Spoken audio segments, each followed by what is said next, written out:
ग्रन्थगेयाय ग्रन्थान्तरात्मने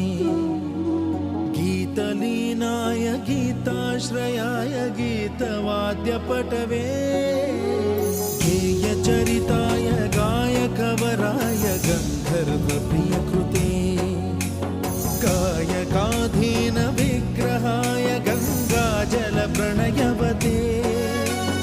गौरीस्तनन्दनाय गौरीहृदयनन्दनाय गौरभानुसुताय गौरीगणेश्वराय गौरीप्रणयाय गौरीप्रवणाय गौरभावाय धीमहि गोसहस्राय गोवर्धनाय गोपगोपाय धीमहि गुणातीताय